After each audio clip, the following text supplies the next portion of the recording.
The marble floors of Riverside Galleria gleamed under the crystal chandeliers as I followed my mother and sister through the main concourse.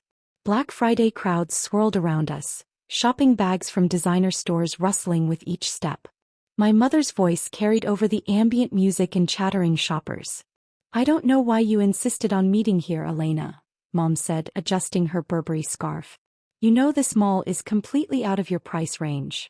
My sister Christine linked her arm through Mom's, her new Cartier bracelet catching the light. "She probably wanted to window shop. See how the other half lives." I smiled softly, running my hand along the brass railing I'd personally selected from an architectural salvage company in Boston 3 years ago. The entire restoration of this 1920s building had taken 18 months and cost $42 million. Every detail, from the restored Art Deco moldings to the imported Italian marble, had required my approval. "I thought it would be nice to spend time together," I said simply. "It's been a while since we all went shopping." Christine laughed, the sound echoing off the vaulted ceiling. "Shopping? Elena, the cheapest store in here is probably that soap boutique, and even their hand wash is $40. Your entire beauty budget couldn't cover one bottle." We passed the fountain in the center courtyard, where water cascaded over bronze sculptures I'd commissioned from an artist in Prague. Children threw pennies while their parents relaxed on the limestone benches surrounding the pool. "There's a Target about 3 miles from here," Mom suggested helpfully. "Much more appropriate for your budget. They're having sales today too." "I'm fine shopping here," I said. Christine stopped in front of Valentino, her eyes lighting up.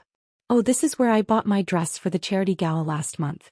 Marcus and I are seated at the head table this year. The tickets were $5,000 each." "Your husband is doing so well," Mom gushed. "Senior partner at the firm at only 38. And that house you bought in Riverview Estates. Simply stunning." "Thank you, Mom." Christine studied her reflection in the store window. "We've worked hard to build our lifestyle. The right schools, the right connections, the right neighborhood. It matters." I nodded, remembering the lease negotiation with Valentino's corporate team. They'd wanted prominent window placement and had agreed to a 15-year lease at premium rates. The store alone generated $80,000 in monthly rent. "Elena, what are you standing around for?" Christine turned to me with exaggerated concern. "There's a Marshall's in the strip mall on 5th Street. That's more your speed, isn't it? Last season's clothes at discount prices." "I'm just enjoying the atmosphere," I said. Mom checked her watch, a vintage Rolex that Christine had given her last Christmas. "Well, Christine and I have appointments at Neiman Marcus. They're holding several pieces for us in the VIP suite. Elena, why don't you?" She gestured vaguely toward the lower level. "There's a food court downstairs. Maybe get yourself a pretzel?" "Actually," Christine added, pulling out her wallet, "here's $20. Get yourself something nice for lunch. Consider it an early Christmas present." I looked at the bill she was offering, crisp and new, extended with the kind of pitying expression people reserve for the less fortunate. "That's generous, but I'm fine." "Don't be proud," Mom insisted. "We know things are tight for you. What do you make at that little nonprofit? 30,000? 35? It's admirable work helping poor people plan their finances, but it doesn't pay well." "I manage," I said quietly. Christine tucked the 20 into my jacket pocket anyway. "Use it. And Elena? Maybe don't follow us around today.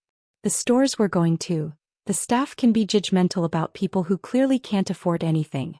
I'd hate for you to be embarrassed." They walked toward Neiman Marcus, their designer handbags swinging in sync, leaving me standing beside the fountain. I pulled out my phone and checked the text from James, my mall director. "Owner's quarterly walkthrough at 2 p.m. Security flagged some maintenance issues in the north wing." I replied, "Perfect. I'm here now anyway." My phone buzzed again immediately. James's number appeared on the screen. "Miss Chin? I just saw you on the security cameras. Are those 2 women bothering you? I can have security escort them out if needed." I smiled at the camera discreetly mounted in the decorative crown molding above me. "No, James. That's my mother and sister. They don't know about the mall." Silence on the other end then. "I'm sorry, what?" "They don't know I own Riverside Galleria. Or the 4 other commercial properties in my portfolio. It's a long story. Should I not acknowledge you during your walkthrough? Let's play it by ear." I'll text you when I'm ready. I wandered through the mall, observing operations with the practiced eye of someone who'd spent 3 years transforming a dying shopping center into the most profitable luxury destination in the state. The occupancy rate was 98%, with a waiting list of retailers desperate for space. Average sales per square foot exceeded $2,000, putting Riverside in the top 5% of malls nationally. Near the Gucci store, I overheard two sales associates discussing their commission projections for the day. Good. High staff morale was crucial. I made a mental note to approve James's proposal for improved break room facilities. At the Tiffany & Company location, I paused to admire their holiday window display. A winter wonderland featuring actual ice sculptures changed daily. The lease agreement for that store had been particularly complex, but their presence elevated the entire property's reputation. My phone buzzed. Christine had posted to Instagram a photo of herself and Mom in the Neiman Marcus VIP suite, surrounded by shopping bags. The caption read, "Black Friday done right. #luxury life, #blessed and grateful, #know your worth." I was about to put my phone away when I noticed I'd been tagged in the comments. Christine had written, "Adelena C. couldn't join us. Shopping at her budget level, face blowing, a kiss, love my sister anyway. #family first." 3 of her friends had already commented with crying laughing emojis. I took a screenshot and continued walking, passing the Louis Vuitton, Hermes and Burberry stores that formed the luxury corridor. Each lease represented millions in annual revenue. Each brand had specifically chosen Riverside because of its reputation for quality and its affluent customer base. Near the Prada store, I spotted my mother and Christine emerging from Neiman Marcus, laden with shopping bags. I stepped into a seating area partially hidden by a large potted palm, watching as they paused in the center of the concourse. "This has been such a successful day," Mom announced loudly, clearly aware of the nearby shoppers. 3 new dresses, 2 pairs of shoes and that lovely coat. "How much did we spend, Christine?" "About $18,000, Christine replied with satisfaction. "But we deserve it. Success should be celebrated." "Absolutely. Unlike some people, we understand the value of quality." Mom's voice carried deliberately. "Shopping at discount stores wearing last season's styles. It's so depressing." An elderly couple nearby glanced at them with disapproval, but Mom seemed oblivious. Christine checked her phone. "I wonder where Elena went. Probably couldn't handle watching us shop. The poor dear must feel so inadequate." "I worry about her," Mom said, her tone dripping with false concern. "She's 32 and has nothing to show for it. No husband, no real career, no property. Just that tiny apartment in the old part of town and her little nonprofit job." I remained hidden, documenting this conversation in my memory. "She could have done so much more," Christine continued. "Remember when she got into Yale? She turned it down for that state school because of the scholarship. That's when I knew she'd never amount to anything. Winners pay for Yale." "Such a disappointment," Mom agreed. "When people ask about my daughters, I talk about you, the successful one. Elena, I just say she's finding herself, or doing charitable work. It's embarrassing, honestly." They moved toward the exit and I waited until they'd left before texting James. "Ready for the walkthrough. Meet me at the North Wing entrance in 5 minutes." James appeared precisely on time, dressed in his usual impeccable suit, carrying a tablet and looking every inch the professional director of a premier shopping destination. He'd worked with me since the beginning of the renovation, and I trusted his judgment completely. "Miss Chin," he greeted me formally, then lowered his voice. "I have to ask, how do you deal with that?" "Practice," I said simply. "Show me the maintenance issues." We spent the next hour touring the property. A skylight seal needed replacing in the north wing. The HVAC system in the east corridor was running at suboptimal efficiency. 3 stores had submitted requests for minor lease modifications. All routine issues, but I insisted on reviewing everything personally. "The Valentino lease comes up for renewal in 6 months, James noted. "They want to expand into the adjacent space." "What's the projected revenue increase?" "Approximately 40% based on their sales data. They're willing to go to premium rates for the additional square footage." "Approve it, but I want final sign-off on the renovation plans. The Art Deco aesthetic must be maintained." We were discussing the proposed expansion when I noticed my mother and Christine re-entering the mall. They'd apparently forgotten something and were heading back toward Neiman Marcus. "James," I said quietly, "I think it's time for that teaching moment I mentioned." He followed my gaze and understanding dawned. "Should I approach them? Let's make it natural. We'll be discussing the lease renewals right here when they pass by." We positioned ourselves near the Hermes store, James holding his tablet prominently. I stood with the relaxed confidence of someone reviewing her property, which was exactly what I was doing. Christine spotted me first. Her eyes widened in surprise, then narrowed with judgment. "Elena? What are you still doing here? I thought you'd have left hours ago." "Just taking care of some business," I said mildly. Mom joined her, looking me up and down with disapproval. "Business? Honey, you can't afford anything here. Stop torturing yourself and go home." James cleared his throat. "Excuse me, I don't mean to interrupt, but—" "We're having a private family conversation," Christine interrupted sharply. "Whatever you're selling, we're not interested." "I'm not selling anything," James said with practiced patience. "I'm James Morrison, director of Riverside Galleria. I was just discussing property management with—" "Property management?" Christine laughed. "Elena works at a nonprofit helping poor people balance their checkbooks. She doesn't know anything about property management." I remained silent, watching James's expression carefully. "I see," James said slowly. "Well, perhaps there's been some confusion. Miss Chin, would you like me to explain or—" "What's there to explain?" Mom demanded. "And why are you calling her Ms. Chin? Her last name is Miller, just like mine and Christine's." "Actually," I said softly, "I changed it back to Dad's surname 5 years ago. You didn't notice because we don't see each other often." Christine waved this away dismissively. "Whatever name you use, you still can't afford to shop here. Elena, seriously, you're embarrassing yourself. This man probably thinks you're loitering." "Loitering?" James repeated, his voice carefully neutral. "Miss Chin, should I clarify the situation?" I thought about it, watching my mother and sister's faces, so certain of their superiority, so comfortable in their condescension. "Go ahead." James turned to face them fully, his professional demeanor firmly in place. "I'm confused about something. You're saying that Ms. Chin works at a non-profit and can't afford to shop here?" "Obviously," Christine said with exaggerated patience. "Look at her. She's wearing Target clothes and carrying a purse from TJ Maxx." "Actually, this purse is from Brunello Cucinelli," I corrected quietly. "It cost $3,000. I just prefer subtle designs." Christine's laugh was ugly. "You expect us to believe you spent $3,000 on that plain bag? Elena, lying about money is just sad." "I'm not lying. And I didn't spend money on it. The designer sent it as a thank you gift when I approved their store lease." The words hung in the air for a moment. Mom's expression shifted from condescension to confusion. "What are you talking about?" James pulled up his tablet, turning it so they could see the screen. "Ms. Elena Chin is the owner of Riverside Galleria.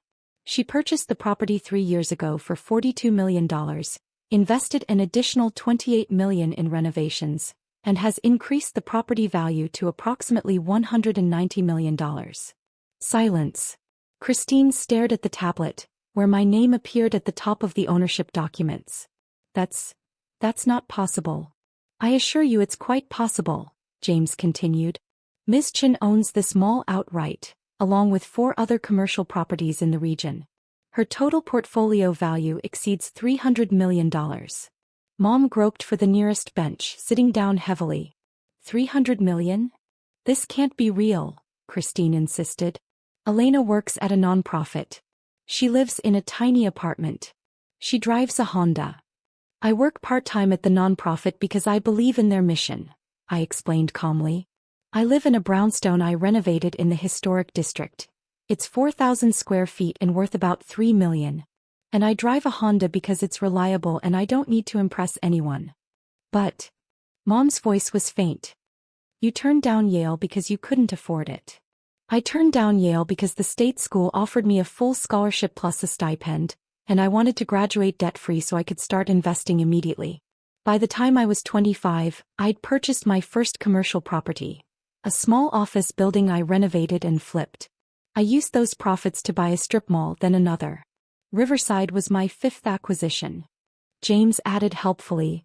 Miss Chin is rather well known in commercial real estate circles. She gave the keynote address at the National Property Developers Conference last year. Christine's face had gone pale. Why didn't you tell us? When would I have told you? I asked. At Christmas 3 years ago when you spent the entire dinner explaining why my life was a failure?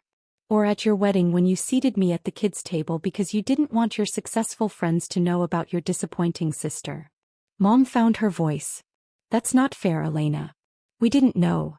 Exactly, I interrupted, my tone still calm but firm. You didn't know and you didn't care to know. You saw my job title and my car and made assumptions about my worth as a person. But you let us believe, Christine started. I let you believe what you chose to believe, I corrected. I never lied about my circumstances.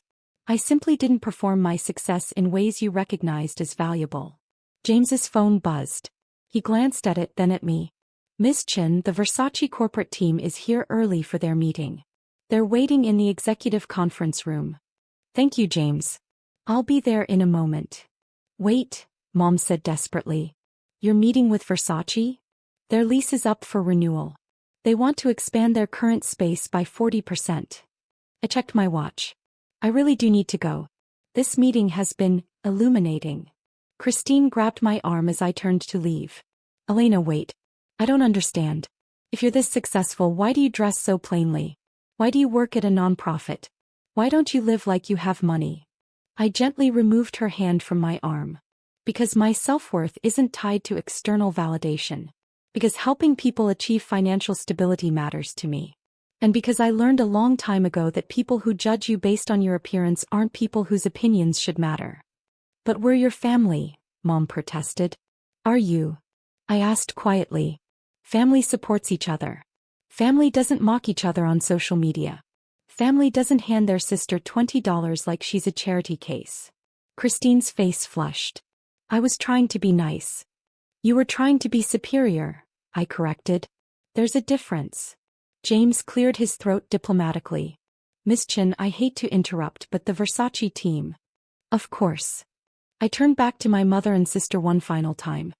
You're welcome to continue shopping here. All customers are valued at Riverside Galleria, regardless of how much money they have or what they're wearing. That's the culture I've built. Elena, please, Mom said, tears forming. Can we talk about this? We just did talk about it. What you mean is, can you explain away 3 decades of treating me like I was less than because I didn't match your definition of success? I smiled sadly. I need to go to my meeting. James will validate your parking on the way out. I walked away, hearing Christine's voice behind me. This is insane. She can't just, we're her family. James caught up to me near the executive elevator. That was remarkably restrained, if you don't mind my saying so. Thank you for handling it professionally. It was my pleasure. Although I have to admit, watching their faces when I showed them the ownership documents was deeply satisfying. He paused. What happens now? Now I meet with Versace about their expansion, review the quarterly earnings reports and approve next month's marketing budget. Same as always. I meant with your family. I pressed the button for the executive floor. That depends entirely on them. The Versace meeting went smoothly. They agreed to my terms for the expansion, including maintaining the building's historic architectural elements. After they left, I spent 2 hours reviewing financial reports with my CFO, who videoconferenced from our main office downtown. Riverside exceeded projections again this quarter, she reported. Net operating income is up 15% year-over-year. The luxury retailers are particularly strong performers. Good. Use the excess revenue to fund the scholarship program at the nonprofit. I want to double the number of recipients next year. Already drafted. I'll send the proposal tomorrow. After the call, I sat in my office, a restored space that had once been the mall's original administrative suite from 1928, and looked out over the concourse below. Shoppers moved through the space, unaware that every detail around them represented years of careful planning and substantial investment. My phone buzzed. Christine's name appeared. Elena, please call me. We need to talk.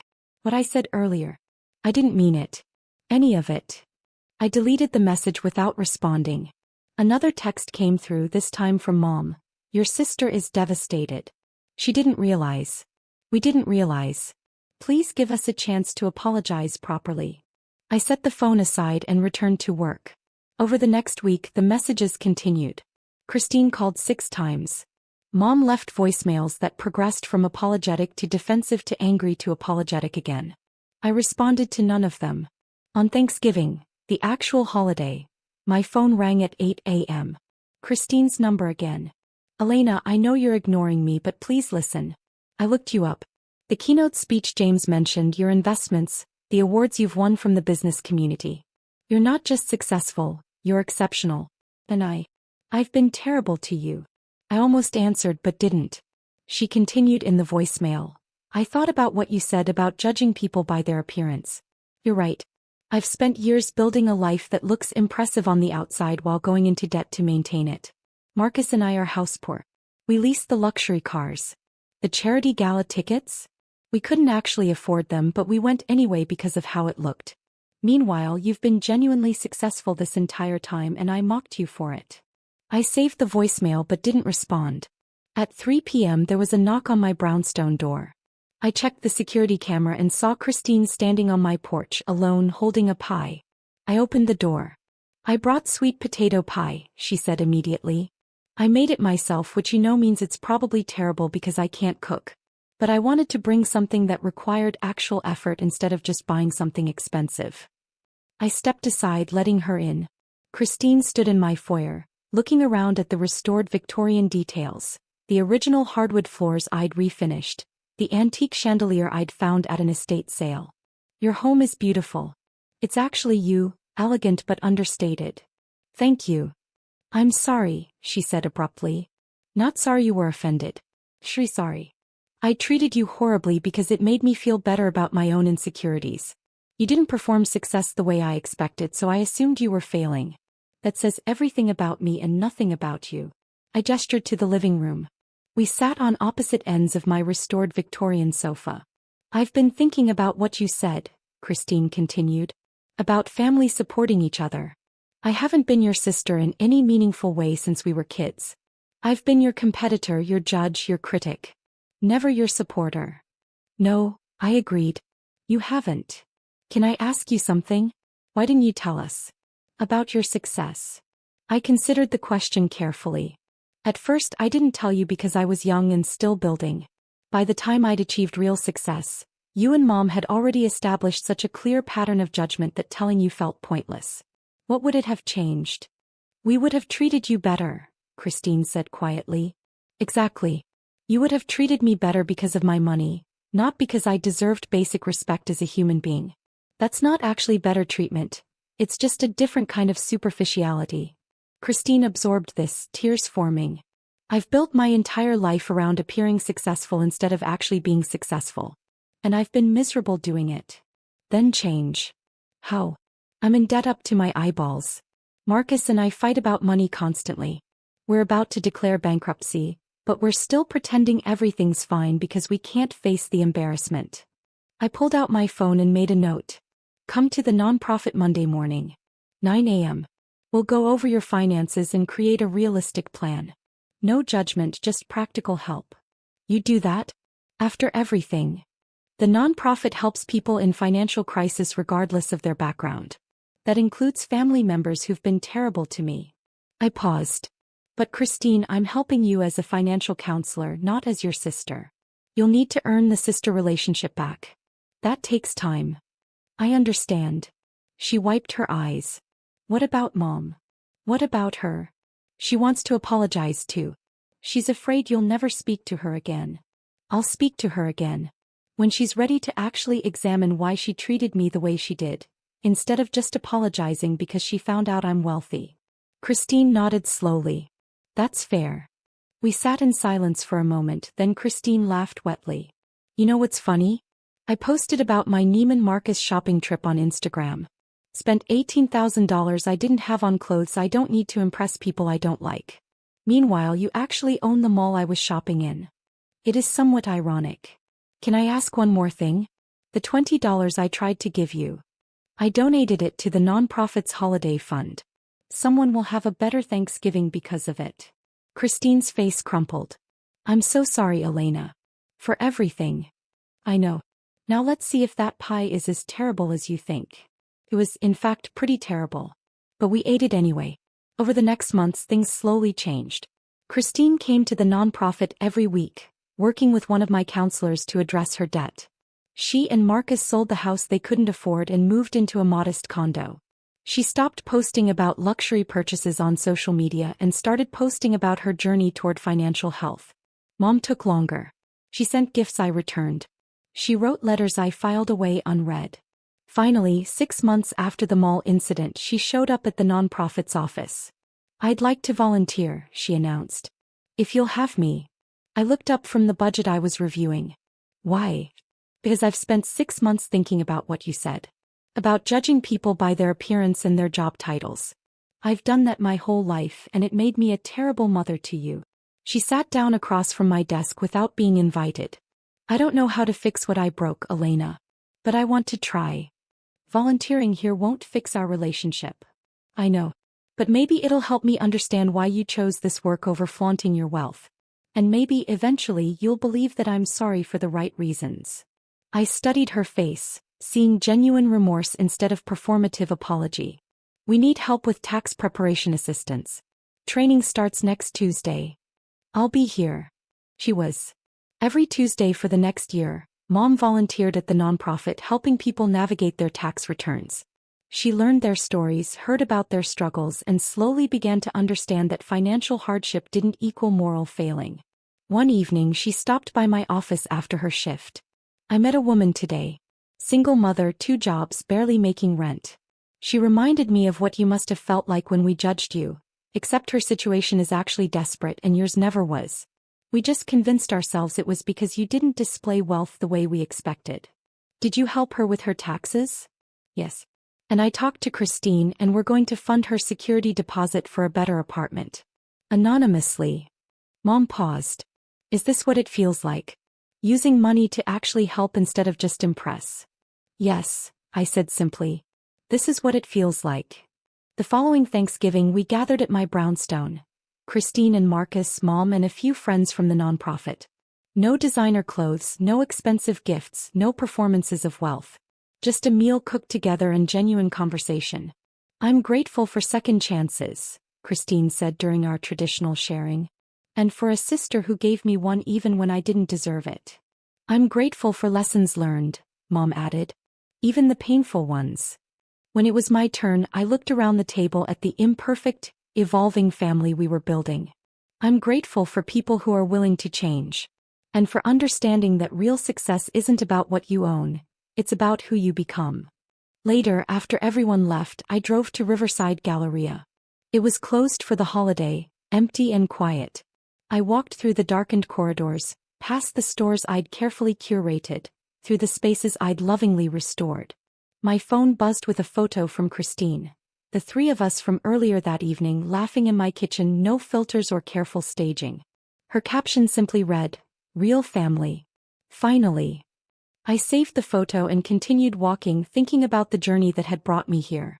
The assumptions people made, the judgments they passed, the hierarchies they constructed based on appearances. And I thought about the quiet power of building something meaningful instead of just building something impressive. Of choosing substance over style. Of understanding that the people who judge you by your bank balance aren't people whose opinions should matter. The mall stood around me in the darkness. My achievement, my creation, my proof that success could be built on authenticity rather than performance. But it was the brownstone I'd returned to that night that felt like real success. The relationships slowly healing. The family learning to see beyond surfaces. The understanding that wealth meant nothing without integrity. I locked up the mall and drove home, ready to start building the next chapter. One where the people I loved finally understood that the greatest luxury wasn't what you could buy. It was who you chose to be when no one was watching. And that, I'd finally taught them, was the only kind of wealth that actually mattered.